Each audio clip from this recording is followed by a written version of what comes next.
Hello and welcome to UCLan News. I'm Mark Davis. These are our top stories. 75 UCLan staff members are facing the sack. We speak to an ex-rugby chairman about a social gone wrong. And Doctor Who comes to the university to commemorate its 50-year anniversary. But firstly, 400 UCLan staff members are fearing for their jobs after confirmation that there will be up to 75 people in review. The cuts are being put down to the current economic climate, the same reason for the increase of fees to £9,000 last year. We now go live to our reporter Charlotte Arrowsmith to discuss this further. So Charlotte, has the university provided a more specific reason as to why they are cutting these jobs? Well, the university has blamed higher education funding cuts for this, causing them to act more like a business. This has also led to the increase of tuition fees as well. However, there's no clear explanation as to how they can do this and then go on to spend over £100 million on overseas campuses such as Cyprus and Sri Lanka and other hefty business ventures in and around the campus. And so what's the reaction to this from the UCU and lecturers themselves? Well, the UCU have said in a statement that if the university is serious about building a reputation for excellence, the last thing it should be doing is getting rid of talented staff and replacing them with cheaper alternatives. Lecturers who I've spoken to individually have said that the cuts are disgusting and uncalled for and that we'll be willing to strike to stop these cuts. Thanks, Charlotte. Members of the UCLan rugby team have been banned from playing following a controversial incident outside the local nightclub Pop World. The team has now appealed this decision. We are joined in the studio now by ex-chairman of the team, Fred Kingdom. So Fred, can you just run us through what happened that night? Sure. A couple of weeks ago we went out on the Halloween social and we arrived in Pop World as we planned to, and we were going about what the Halloween social entails, and a member of the public passed by and saw what we were doing and reported it to the police, and the police told us to go home, so we did. Were you aware at the time that things were getting out of hand? I don't think the rugby team saw it as out of hand, but we can see how a member of the public could view it as out of hand. So you were duly punished for what had happened. Did you think that was fair? What was your reaction to the punishment? Well, on the night we got sent home, which we understood. The punishment about being banned, we don't hold a grudge against the SU and the SU president, because he has to do his job, of banning us in a way or punishing us in a way. But we obviously feel a bit downhearted about it. Well, because you're the ex-chairman now. You had to stand down. It was part of the punishment that I had to stand down, and we got banned from playing rugby and any sport at the university. How did that make you feel?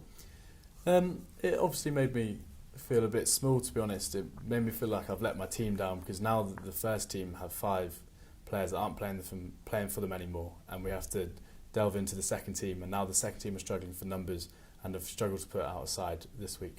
So you've appealed the ban? We are appealing the ban, yes. Are you confident that it will be successful?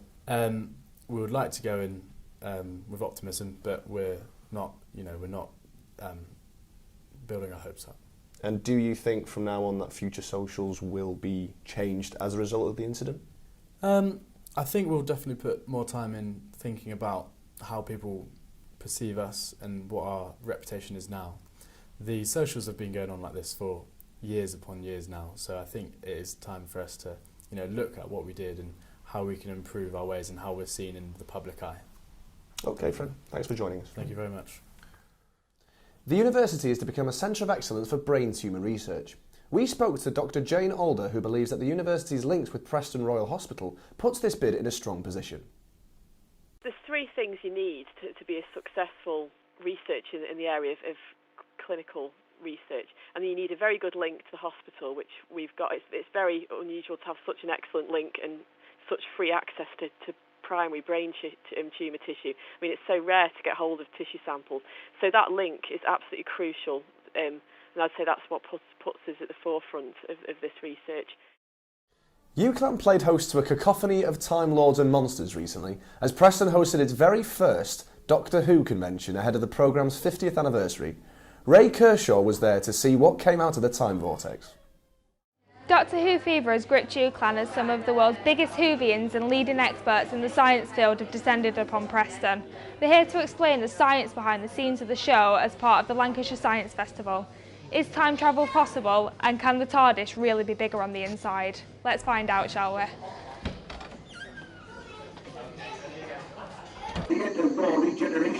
As well as a number of doctors and monsters, academics and people involved in the production of the show were there to explain how Doctor Who works behind the scenes. Among them was Dean of Journalism at UCLan, Dr. Andrew Ireland. Doctor Who and all TV drama is about conflict, and it's about what it is to be human, and it's about how we react to people around us. So at its heart, it works in a timeless way, which is very fitting for the Time Lords. The convention also gave fans the opportunity to meet some of their favourite monsters, as well as shining a light on some of the scientific work going on at UCLan. Robert Walsh is the Director for Research and Innovation here at the university. We really thought we wanted to do something special, not just for Doctor Who for the sake of it, not just also for the fact it's the 50th anniversary, but also because there's some really great science that's actually taking place here at UCLan, and we could tie the science that we do at UCLan to also the celebration of Doctor Who, and to show that some of the things around Doctor Who actually do have a good scientific basis, and that's science that we do here at the University of Central Lancashire. We've all had a really great day down here today, and the 50th anniversary special is on Saturday the 23rd of November. Ray Kershaw, UCLan News. Now, imagine posting a picture online after getting drunk, only to wake up and realise you've entered a national modelling competition. That's exactly what happened to second-year Chris McBride, who jokingly entered Kukri's competition via Instagram. Katara Chen reports. What's the craziest thing you've ever done when you were drunk? UCLan student Chris McBride entered Kukri's sport modelling competition by sending in a naked photo of himself. Kukri is the official kit supplier to the England team for the 2014 Commonwealth Games, and the winning model would become the new face of their brand. Chris told me more about the night he applied for the role. It was me and a friend having a few drinks on the night, and we seen the competition. It was either Facebook or Instagram. We'd seen the competition come up, and I said, I'll stick my name down for that. Chris was only beaten in the final stages of the competition, making the top 8. His friends were stunned as he'd only recently transferred from Belfast. All my mates were saying they couldn't believe it. They thought it was all just a big laugh, and they didn't really know, because obviously I've just moved over here, so this is the first thing they're seeing from me doing in England. They're like, yeah, that's Chris. I mean, that's only he would get away with something like that.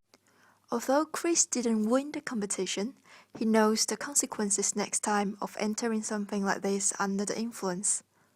Katara Chen, UCLan News. Marvel and DC comic book writers are teaming up with UCLan in a national science competition for kids. Engineering lecturer Matt Dickinson is being turned into a superhero, Mecha Man. We spoke to students around campus, asking them what superhero their lecturer would be and why. I would say Superman. Our lecturer, you can imagine him just flying around, helping everybody. Iron Man or Batman. Yeah. If it were a villain, it'd have to be Bane. The guy I'm thinking of would probably be Batman. You know, he's not got a lot of leeway and he likes things to be done his way. Wonder Woman. Yes, something kind like of thing. that. Yeah, I think she's Wonder Woman. Yeah, because like the phew thing. I think they'd probably be like Flash, because they talk really fast and seem to think they can do everything at super high speed. So. And that's all from us for this week's UCLan News. Join us next time to find out what the latest stories are there. Goodbye.